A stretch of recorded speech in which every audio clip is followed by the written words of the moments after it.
Dad, come quick! What is this? I stared at the garden in disbelief. The vegetables we had worked so hard to grow were almost entirely gone. Brian rushed over, just as shocked, but our 9th grade daughter had a different reaction. We need to give the culprit a taste of their own medicine. Mom, it's time to fight back. Her words ignited a fire in me. I can't let her see me this defeated. My name is Jessica. I live with Brian and our 9th grade daughter. I used to work in an office, but now I'm a farmer. We took over my father-in-law's garden when he fell ill 10 years ago. Since Brian's mother passed away when he was in college, it's just been up to us to maintain it. We harvest seasonal crops like radishes, watermelons, and sweet potatoes. Surrounded by residential areas, our garden is one of the largest around. A decade ago, there were many gardens, but now they're replaced by apartment buildings. As the farming population ages, there's a shortage of workers, and maintaining these gardens became challenging. This led to gardens being sold off. With the new apartment buildings, the neighborhood's look and feel changed. There used to be a strong community bond, but now we only interact with a few. Even though we're not the community leaders, because of our sizable garden, the new Apartment Buildings Association head, a man named Anderson, came to greet us. I promise we'll make sure our residents don't cause any trouble for those who've lived here for years, he reassured us. It put my mind at ease, especially since I had seen groups of young people gathering near the apartment and was worried about security. But soon, my fears would become a reality. Jessica, our crops have disappeared again. Brian, who went for the morning harvest, reported with a sigh. Again? It can't be animals or birds. We must have a thief. Shouldn't we install security cameras? Distraught over the continuous theft, I suggested this. Recently, crops ready for harvest were frequently stolen. As an initial step, we put up a sign. It warned that any veggie thieves would be reported to the police immediately. However, the culprit either hasn't seen the sign or chooses to ignore it, as he doesn't stop his thievery. You know, no real damage has been done yet. Installing security cameras might end up costing more. If the loss becomes significant, then we might have to reconsider. Brian ponders with a deep hum. Even if we consulted the police, it's not guaranteed they'd patrol daily. Without concrete evidence of theft, they might not even investigate. Suddenly, our daughter Emily, who was listening in, chimed in. It's so wrong for someone to steal the vegetables you both worked so hard to grow. If you keep turning a blind eye, it might happen again. And they could take even more. If you won't set up cameras, I'll watch over them, 24/7. Emily, always thinking of her family with a strong sense of justice.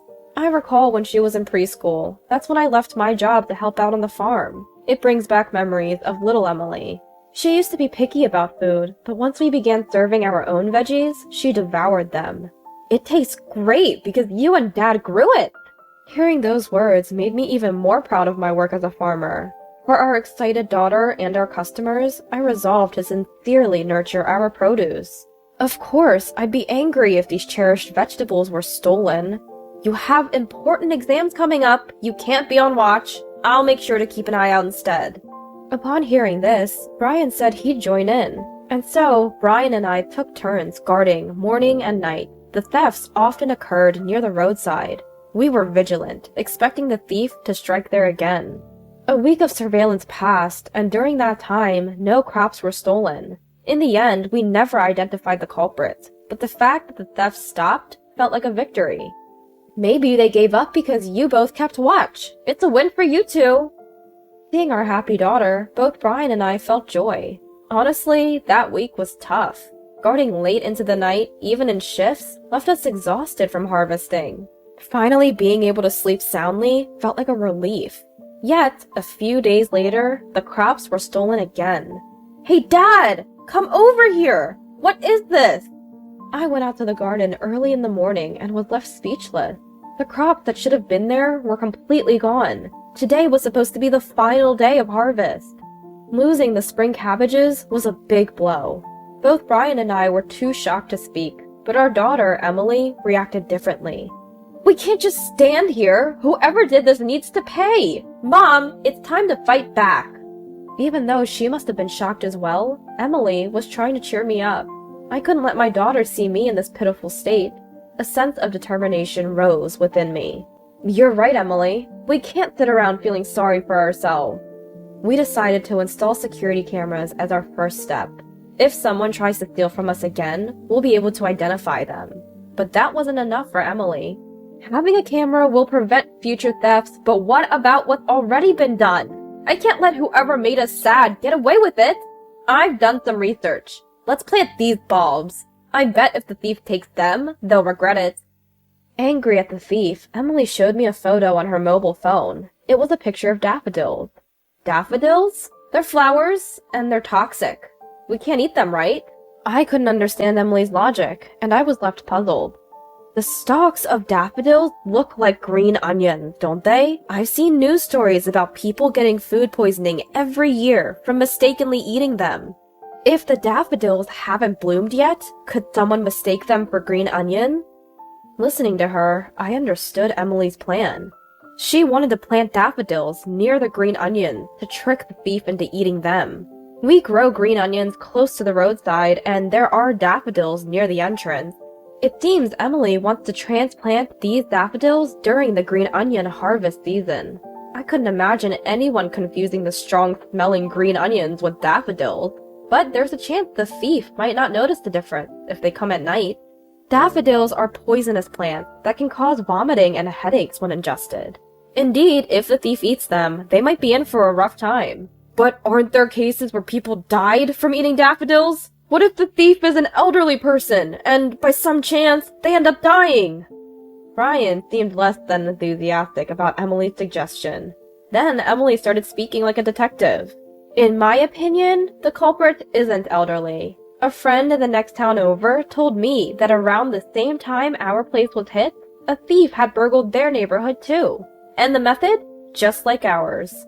According to Emily, the thief starts by stealing just a little, as if tasting. Then a few days later, they come back and take a whole lot. Moreover, the places hit were always located along easily accessible roads, another similarity. Maybe after tasting, they're selling stuff online. I've seen some sketchy individuals selling stuff anonymously online. Saying this, Emily showed her phone again. Displayed on the screen were cardboard boxes filled with a large number of fruits and vegetables. Yet there was no information about where they were grown, and they were being sold at incredibly low prices. I think if it were an elderly person, they'd only take enough for themselves or their family. This thief is taking so much because they're after the money. Unless we give them a bit of a scare, they're bound to keep doing it. Both Brian and I were taken aback by Emily's passionate explanation. She must have done a lot of research after finding out about the theft. At first, Brian was hesitant about Emily's idea, but after hearing her out, he seemed to change his mind. He proposed planting the daffodils only along the previously targeted road, and to ensure they weren't mistakenly shipped, they'd be extra cautious.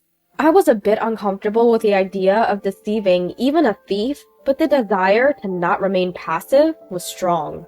Furthermore, after hearing that we weren't the only victims, I really wanted to catch the perpetrator. Especially if they were not just eating, but illicitly selling the produce, it's even more unforgivable. Do they feel less guilty stealing from a field than a store? Perhaps they think they just get a slap on the wrist. We'll give them a punishment they deserve. Let's plant some daffodils that are easily mistaken for green onions, shall we? So, we decided to secretly set up traps along the field by the road. One day, Anderson and his wife Michelle, whom we hadn't seen in a while, came to visit. I heard that a thief got into someone's field and stole a bunch of crop. Hearing this, I shared how we also had several thefts in our field. Anderson reacted with genuine anger, saying how terrible that was. We should gather some volunteers and do some patrolling for safety, he suggested. I felt an overwhelming sense of gratitude for Anderson's offer. We had already reported the damages to the police, and it summed up to a significant amount. However, they said it would be challenging to identify the culprit without any video evidence. Although the police could patrol the area, they could only do it sporadically. If volunteers were to patrol, it could deter the criminals. That's when Michelle, Anderson's wife, made a thoughtful proposal. I can create a shift system and even involve our son to manage the patrol team. Their son, in his 30s, was living with them and had taken time off work due to health issues. I had seen him once and remembered him being quite tall. When I expressed my gratitude, he smiled and said, "We're from the same community, after all." It was almost time to harvest the leeks, and the thieves might come around soon. "Who would have thought we'd be hoping for the thieves to show up?" Brian joked after dinner. Both Emily and I chuckled in agreement. That night, what we anticipated happened. "The leeks and daffodils are gone!" I woke up to Emily rushing in from the field. If I remember correctly, yesterday was an off day for the volunteer patrol. How did the thief know when there was no patrol? Rushing to the site, I saw a section of leeks had been harvested. Just as I suspected, not just the leeks, but the daffodils were gone too. From the looks of it, they probably just took enough for a taste test. "Let's check the cameras. The thief should be on tape," Brian said. Prompted by Brian's words, I decided to review the footage. In the video, a tall man could be seen entering the field. Then, a woman who seemed to be his accomplice got out of the passenger side and began loading the harvested leeks into their vehicle. We had strategically placed the security camera where it would be hard for the thieves to spot. Unaware of the camera's existence, they boldly committed the theft. "Wait, isn't that—" I'm taken aback, my hand instinctively covering my mouth. Brian, too, watches the footage with a stern expression. That evening, the sound of sirens leads me to check outside. An ambulance is parked in front of the apartment building. Being carried on a stretcher is none other than Anderson. A few days later, Brian and I decided to pay him a visit. "If we don't come back, please call the police," I request of Emily, deciding to take a voice recorder, just in case. 1 week after our greens were stolen, we visited Anderson's house. Once inside the living room, I asked, "We saw you on the stretcher. What happened?" "Oh, the greens Michelle brought home had daffodils mixed in," he begins. "I never imagined it would knock me out. I ate a lot, so my symptoms were severe, but luckily, Michelle and my son have milder reactions." Hearing his response, I nod to Brian and say, in one breath, "Weren't those greens from our garden? We planted daffodils there to deter thieves. We were shocked when we saw the security footage. Michelle and your son were both captured on it." "Huh?" Anderson looks genuinely confused. The footage alone is solid evidence, but given they got food poisoning from the daffodils, there's no doubt someone from this household is the culprit. While we could have gone straight to the police, it was hard to believe someone as kind as Anderson could be involved. We wanted to hear his side of the story. His genuine ignorance suggests Anderson wasn't involved in the theft, which leaves Michelle, who is now trembling in the kitchen, as the prime suspect. "Have you been stealing vegetables and selling them all along?" Michelle, who oversees the patrol team, would know the best target, I suggest to her, noticing her clear agitation. There's no evidence that she had been selling the stolen produce, but Michelle's reaction confirms our suspicions. "So you're saying you were the one stealing around here?" Anderson, who seemed unaware of it all, shouted angrily. Seeing there was no way out, Michelle suddenly became confrontational. "Feeding people those wild onions on purpose is a crime! Besides, it's not a big deal if a few go missing. Someone gets to eat for cheap, so what's the harm?" I was pretty ticked off at such a ridiculous argument. "I only planted leeks and green onions in my garden. You stole and ate without permission. That's on you. Do you think veggies just grow on their own? We nurture them with care and love, and that's why they're delicious. Don't assume it's easy." Perhaps scared by my words, Michelle now turned her anger towards Anderson. "This is all because you quit your job and took on that unpaid community leader role. I was worried about our retirement. I had to make some side money somehow." The idea that her side hustle was stealing was shocking. It seemed Michelle had threatened her son with eviction if he didn't cooperate. Thanks to the stolen veggies, they saved on groceries and made some extra cash. Michelle thought she could hit 2 birds with 1 stone. Hearing about stolen produce being sold without permission on the news, she figured she could do it too, and brazenly confessed. She hid the large amount of stolen veggies in a self-storage unit. That's why Anderson never noticed. "This is clear theft. You can explain yourself to the police." "Please, don't call the police!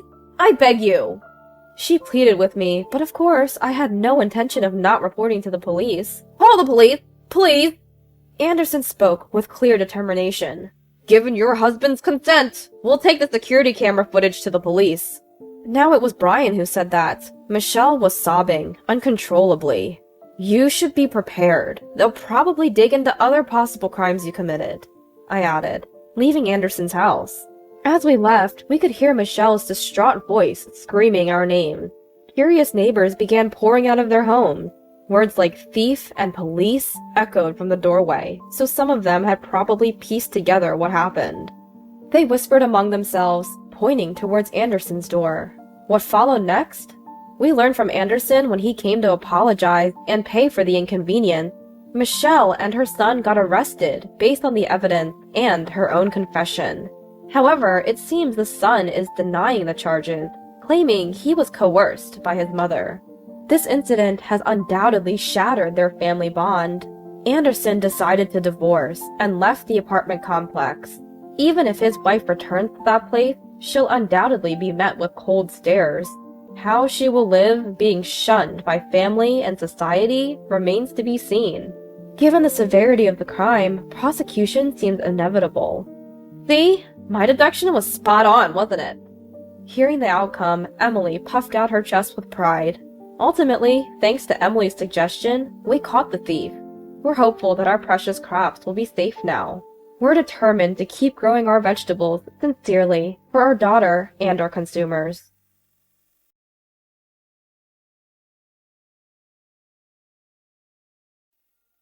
This is a high-end restaurant, a social gathering place for the winners. It's not a place for losers like you, a bottom-tier janitor. Time for you to leave. My sister-in-law Lily coldly spat these words at me, but she knew nothing about what was going to happen to her. Nor did I know. The way my husband thought me. My name is Madison, 30 years old, married to William, who is the same age, for half a year.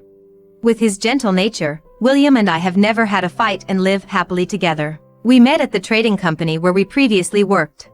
It wasn't a case of office romance leading to marriage though. At that time, I had a fiancé, also from the same company, with marriage just around the corner. However, due to his infidelity, the marriage was called off.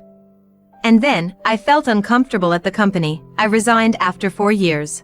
I met William again 2 years later. Madison? William? Is that you? We bumped into each other after work by chance. It's been a while. Have you been well? Yeah, I've been doing fine. From that casual conversation, we started keeping in touch frequently and eventually began dating. His family's house is a famous local landlord with several businesses. Unaware that he was from a wealthy family, I was surprised the first time I visited his house. Could this really be your family home? Passing through a large gated entrance, a cobblestone path led to a mansion resembling a luxury hotel. On the other hand, I am a born and raised in a remote countryside girl, who is a daughter of an ordinary family, with my father working at the town hall and my mom running an inn. Our worlds were different. I thought we were mismatched. However, there was no need to worry. Actually, we were just talking about wanting to visit the town where your family lives. Right, honey? Yeah. We both love nature, so we're envious of you growing up in that kind of countryside. Wilson's parents, Lucy and Jack, were very warm. And they were simple in a good way. They warmly welcomed me as William's wife, and we maintained a good relationship even after marriage. However, there was one person who did not approve of the relationship. That was Lily, the wife of William's brother. She was childless and worked in the administrative department of the company run by Jack. Nice to meet you, I'm Lily. Let's get along well. She was a sophisticated woman, a perfect fit for the words beautiful hair, elegant and neat attire. Such a beautiful person. That was my first impression of her when I first visited William's house. She greeted me at the entrance along with his parents. Without being snobbish or too proud, she was kind. And she even exchanged contact information with me. Excuse me, Madison. I have plans and need to leave now. I'm sorry, but it's great to finally meet you. Maybe we can go to a cafe together next time. However, she had a hidden side. It came to light when she invited me to a cafe. Hey, Madison. I heard from Lucy that you're working as an airport janitor. Is that true? Yes, it is. What? Really? A college graduate working as a janitor? No way. I can't believe it. What was the point of paying for expensive tuition if you end up like this? Your parents from the countryside must feel sorry. She was so different from the elegant and kind Lily I knew, even her voice changed. I thought she was someone else. Indeed, I am a college graduate. So why did I, who worked in sales at a trading company, end up in a seemingly unrelated cleaning job? It was after my failed marriage and resignation from the company. I wonder if I should go back to the hometown. A concerned college friend invited me on a trip. There, at the airport, I admired the hardworking janitors. That simple reason was why I started. Even though I'm a college graduate, some people, like her, look down on my job as a janitor with prejudice. But I take pride in my work and love it. That's just a pretty lie.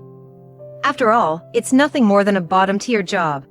She laughed mockingly, never accepting me as part of the family, and constantly belittled me after marriage. Currently, I work as a cleaning staff at a house cleaning company. This is because we moved near William's family house when he joined the company run by Jack. Initially, I considered working as a janitor at Jack's company, but I didn't want to inconvenience the employees. I aimed to master my craft as a cleaning professional, regardless of the location. Now, I'm busy juggling work and household chores every day. Then one day, while William and I were visiting his family house, "Hello!"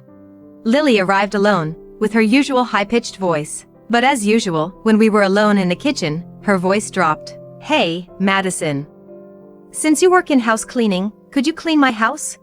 "Your house?" "Yes. Of course, I won't ask you to do it for free. I'll pay you." With her arms crossed, she looked down at me condescendingly. "What are you two chatting about so excitedly?" As Lucy entered the kitchen, Lily dropped her crossed arms and lifted the corners of her mouth, and answered with a smile. "Oh, Lucy. Actually, I was just learning about professional cleaning techniques from Madison. Really, I have so much to learn from her." All right, I knew it. The woman who changes her attitude depending on the person she's speaking to, effortlessly telling lies and using her chameleon-like voice. Then, Lucy looked at me as if to say, "Wow, that sounds very nice." "Yes. If my knowledge can be of any help," I replied, to which Lily nodded in satisfaction. "That's wonderful. It makes me happy to see the wives of my sons getting along. Let's have coffee together in the living room." "Yes, Lucy." Following Lucy, Lily was like a clingy person. Someone who flatters the strong wasn't frightening to me. I wasn't just agreeing with her out of fear. I could handle her level of malice, and I knew that one day her true colors would show. Above all, I didn't want to cause unnecessary worry for William or his parents, so I never once complained about Lily. Lily bought a cake. "Let's enjoy it together." One holiday, after receiving a call from Lucy, William and I visited his parents. "Madison, this cake was supervised by a famous pastry chef. It's delicious, right?" "Yes, it's very good." As Lily and I were having a typical conversation. "Shoot, I spilled it!" William's brother Thomas panicked, spilling coffee on his white shirt. Then his wife Lily, sitting next to him, remarked, "Oh no, that's bad," and began to rub the stain on the shirt with a wet towel. Lily, maybe it's better not to rub it too much." "What?" Her usual unfriendly voice slipped out, surprising everyone. Then quickly switching to her high-pitched, gentle voice, she asked me, "Sorry? What did you say?" "Well, if it's okay, may I do the first aid? Stains get harder to remove over time." "Then, maybe I'll ask you to do it." "Yes, got it." "Then, Lucy, could I borrow a towel and a toothbrush, please?" As I was removing the stain from Thomas's shirt, Lucy commented while watching, "Madison, you really are skilled. Having a job in cleaning really shows, I'm impressed." Whereas Lily's reaction bothered me, but being acknowledged for my work made me happy. "What do you think you're doing?" That night, an irate Lily called without any greetings. "What? Lily? What is it?" "About what happened this afternoon. The stain removal. I know that much too, you know. Don't get carried away just because Lucy praised you a little. Just so you know, by doing a bottom-tier job, you're a nuisance who's lowering the family's status. I've never once thought of you as a sister-in-law." She ranted in one breath, Lily." As I tried to answer, she hung up. That left me stunned. Did she really need to call just to say that? "Madison, what's wrong?" Did something happen with Lily? Concerned, William asked. I couldn't keep silent anymore and told him everything about my issues with her. I'm sorry, I didn't notice anything. He apologized, looking guilty. It's okay. It's hard for a man to see through her acting skills. I replied with a laugh. 2 weeks later, William and I were headed to a fancy restaurant to celebrate Lucy's 60th birthday. I've reserved a private room at the restaurant for Lucy's 60th birthday celebration. Can you tell William? Thanks. Lily had contacted me 3 months earlier. It was a popular restaurant, typically requiring months for a reservation. I had been dreading meeting Lily, but it was Lucy's celebration. So I wanted to genuinely celebrate out of gratitude for her. We left home early and were the first to arrive. Just as we settled into the private room, Thomas and Lily arrived. Hi, how are you guys? Fine. You two are early too. Yes, but we just got here a little while ago. We exchanged pleasantries and chatted as a group. However, excuse me for a moment. William left the room to answer a phone call, and feeling awkward alone, Thomas also excused himself to the restroom. It was just Lily and me alone in the private room. Then, as if it's time to mention, Lily scrutinized me from head to toe and said, Madison, your dress is lovely but unsuitable you. Which brand is it? Her usual condescending tone started. I held back and forced a smile. This dress was a gift from William, so I don't know the brand. But I love it regardless of the brand. Oh, it was a gift. You two must be close. But it's not just about wearing nice clothes, you know. Your hands are rough and your nails are short. You should at least go to a nail salon for proper care. No matter how much you try to act like a celebrity, it's obvious by looking at your hands that you're just a wannabe. Excuse me, but I'm not trying to act like a celebrity. The reason my nails are short and my hands are rough is due to my job. Aren't your long nails inconvenient when doing housework? What? Are you saying I don't do housework? No, I didn't mean it that way. Seriously, you're so annoying. Getting a little praise from Lucy and now you're all high and mighty. And daring to challenge me. I even don't know why Lucy would ever accept someone like you as a daughter-in-law. She was getting heated up, seemingly forgetting the reason for today's gathering. You can say what you want about me, but please don't talk about Lucy like that. Today is her 60th birthday celebration. Please watch your words. What? How dare you talk to me like that? You should be the one watching your words. Remember, this is a high-end restaurant, a gathering place for winners. It's not a place for losers like you, a bottom-tier janitor. Get out of here. No, I'm not leaving. Being a janitor is not a bottom-tier job. Saying that is disrespectful to other people working in cleaning. Take back what you just said. As I retorted that, then, Lily should leave. What? The door of the private room opened, and William walked in. Then Thomas, Jack, and Lucy also walked in and closed the door. Jack, Lucy! Lily looked shocked, probably realizing where she was and the purpose of the gathering. She opened her mouth but seemed unable to find the words to continue. Anyway, everyone, please have a seat. Usually gentle William spoke with undeniable authority, and everyone obeyed. Sorry to bring this up on Mom's 60th birthday celebration, but I need to talk about something first. Is that okay, Mom? Go ahead, dear. After receiving Lucy's permission, he turned to Lily, who gasped. So, Lily. What were you saying to Madison just now? Wow, my usually gentle husband can be pretty sharp when needed. Lily got flustered and replied, Well, I was just saying how nice Madison's dress is today. Then Lucy chimed in. My hearing must be getting bad lately. Did I just hear something about bottom tier? What? No, I was just saying that Madison's job is really hard, you know. Huh? Not bottom tier? It seemed like a stretch to me, and apparently, I wasn't the only one who thought so. Cold, piercing stares from everyone were directed at Lily. I couldn't help but be impressed by her attempt to regain her usual smiling demeanor. That's not funny at all, and this is no time to be laughing. I heard everything you said to her, all through this. Right, Madison? William indicated his mobile phone. Yes. What? What he referred to was the fact that he left the room earlier after I had discreetly called him and left the phone on. Therefore, everyone, including my in-laws, had heard the entire conversation with Lily. We had planned from the beginning to expose her true nature. That's terrible. You tricked me, didn't you? Now she was playing the tragic heroine, tears welling up in her eyes, but William said, "Don't talk about being tricked. If there's nothing shameful, there's no problem in having a conversation overheard, right?" That's... She struggled to find words, so William continued. "Lily, you told Madison that this is a high-end restaurant, a gathering place for winners, not for losers like a bottom-tier janitor. But I've never once thought of my wife as a loser. I find her more attractive and respectable now, taking pride in her cleaning job, than when she worked at a trading company. I'm very happy to be married to her." Hearing William think, I was deeply moved by so highly of me for the first time. Besides, in the first place, I don't care if you're a winner or a loser. Those words don't matter. Are you happy now as a winner? Of course. But to me, you seem unhappy, only able to affirm her superiority by looking down on others. Happiness or unhappiness, winning or losing, the real battle is with oneself. That's what I believe.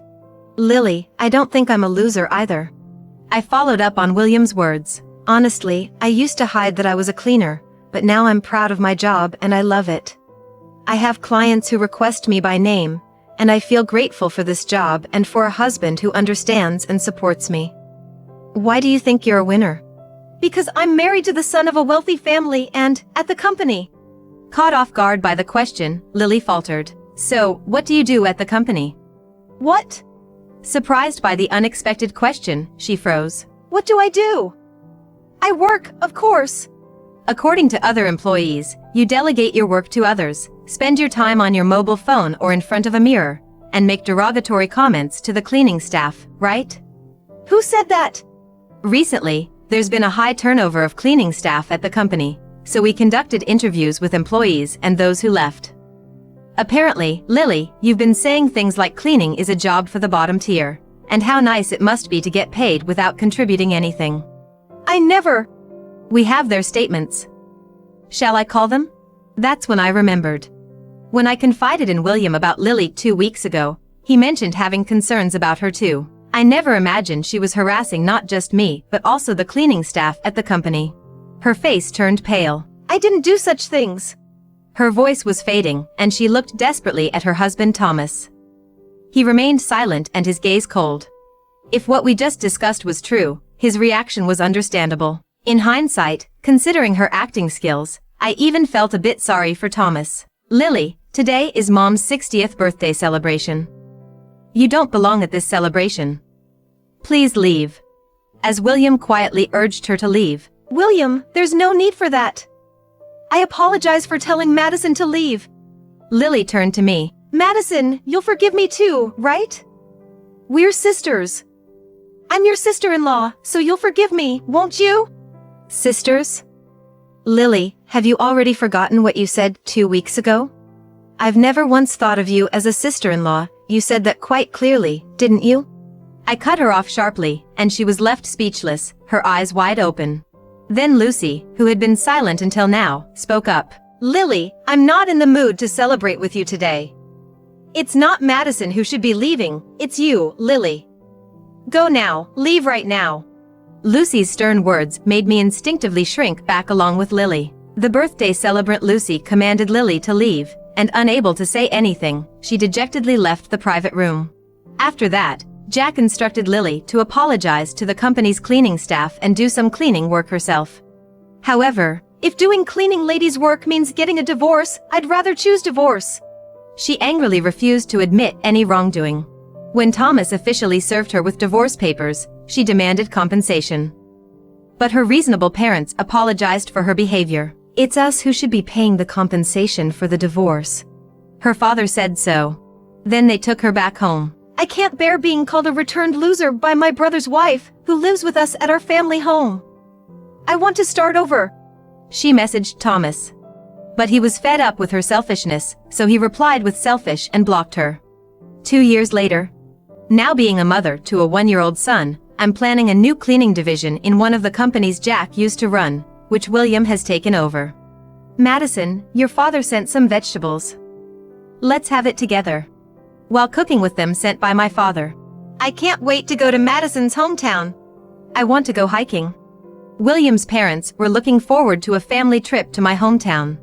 William's been kind and attentive to our son as always. I gazed at them, so he looked at me curiously. It's nothing.